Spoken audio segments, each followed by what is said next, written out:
Nama aku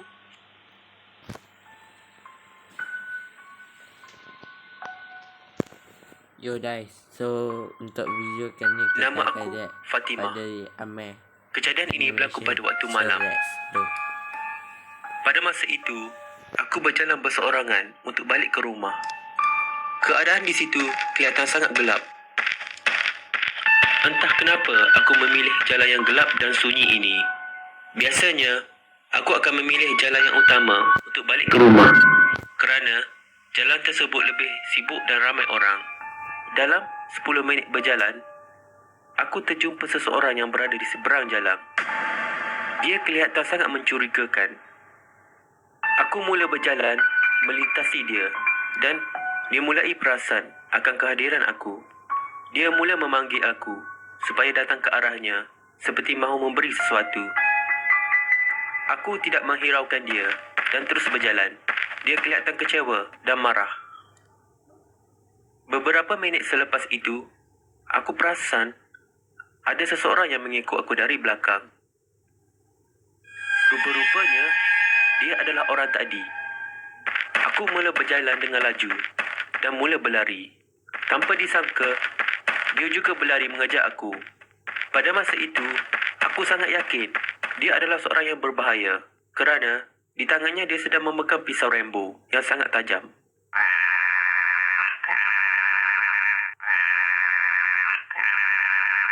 Aku berjaya sampai ke rumah dan segera memanggil ibu dan abang aku untuk keluar. Mereka dengan segera keluar untuk melihat apa yang terjadi.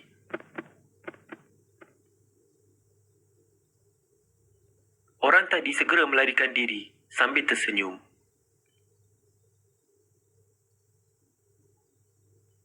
Selepas kejadian itu, aku sudah serik dan aku tidak akan lagi keluar pada waktu malam walaupun terdapat urusan yang penting.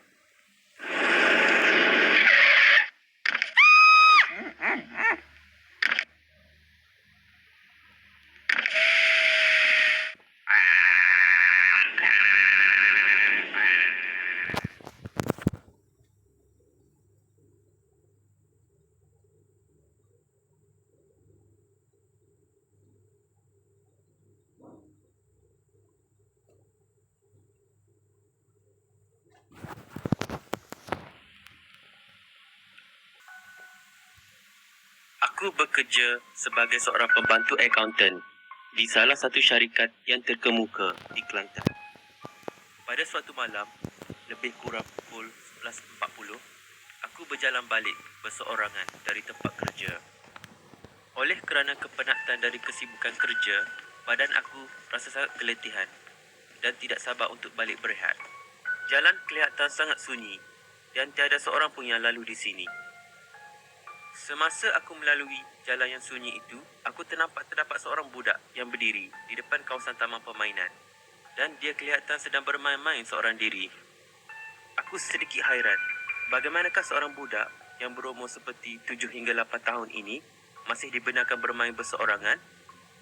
Aku melihat dia dari jauh dan dengan tiba-tiba dia menyedari kehadiran aku.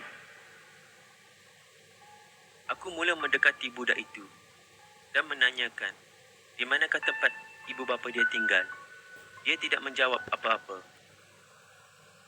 Pada masa itu, aku merisaukan keadaan budak tersebut. Sekiranya dia berseorangan, mungkin akan menjadi sasaran orang yang jahat. Aku menelefon polis untuk membantu. Sebaik aku cuba untuk menelefon polis, aku menyedari budak tersebut menghulurkan sesuatu kepada aku. Ia adalah sebuah dompet lama dan di dalam dompet itu tertulis nama dan juga nombor telefon seseorang. Aku merasakan nama budak tersebut adalah Aiman dan nombor di bawah itu adalah nombor ibunya. Jadi, aku cuba untuk menelefon nombor itu dan terdapat seorang perempuan yang mengangkat panggilan tersebut. Aku memberitahu keadaan sebenar kepada perempuan itu yang juga mungkin ibu kepada budak tersebut supaya lekas datang dan menjemput dia pulang. Dengan tiba-tiba, perempuan tersebut menangis dan marah-marah kepada aku. Dia menyuruh supaya jangan menelefon dia lagi dan jangan cuba untuk bergurau. Kalau tidak, dia akan menelefon kepada polis. Aku dengan segera meletakkan telefon itu dan merasakan sedikit keheranan. Selepas itu, aku menyedari bahawa budak tersebut telah hilang. Aku cuba untuk memanggil dia, tetapi dia tidak menyahut. Aku merasakan mungkin budak tersebut sudah menuju balik ke rumah dia. Jadi, aku pun segera beredar dari situ dan pulang ke rumah. Semasa di rumah, entah kenapa aku masih memikirkan kejadian tadi. Aku teringatkan dompet yang diberikan oleh budak tersebut dan mula mencari sedikit maklumat di dalam internet. Apa yang aku jumpa kemudian sangat mengejutkan aku. Menurut sumber di internet, budak Aiman tersebut telah meninggal dunia sebulan yang lepas akibat terjatuh dari bangunan tingkat 5. Menurut sumber itu juga, Aiman telah ditolak oleh sesuatu entiti yang tidak dikenali. Pada mulanya, aku sedikit ketakutan. Tapi apabila aku memikirkan kembali dan merasakan ini hanyalah maklumat palsu.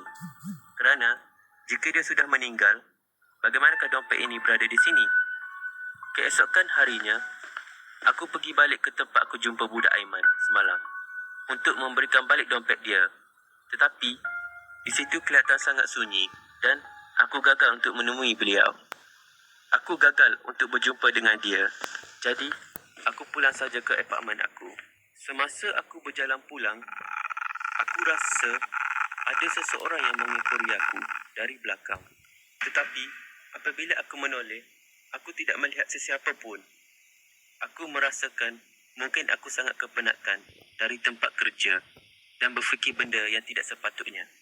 Setibanya aku di apartmen, aku mendapati sumber elektrik telah terpadam.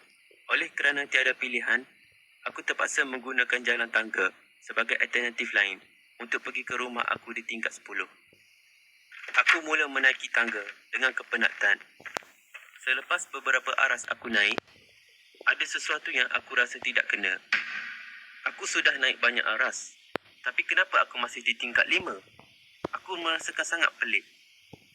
Tiba-tiba, aku terdengar seperti ada seseorang yang tengah berlari menuju ke arah aku. Aku melihat ke arah bawah dan sangat terkejut. Aku melihat terdapat satu entiti yang tidak dikenal pasti dengan sangat laju dan seakan-akan berlari menuju ke arah aku. Tanpa berfikir panjang, aku segera berlari ketakutan menuju ke tingkat atas. Dengan tiba-tiba, di pertengahan jalan, aku tersekat. Aku disekat oleh satu dinding di tengah jalan. Tapi, bagaimanakah boleh ada dinding di tengah jalan?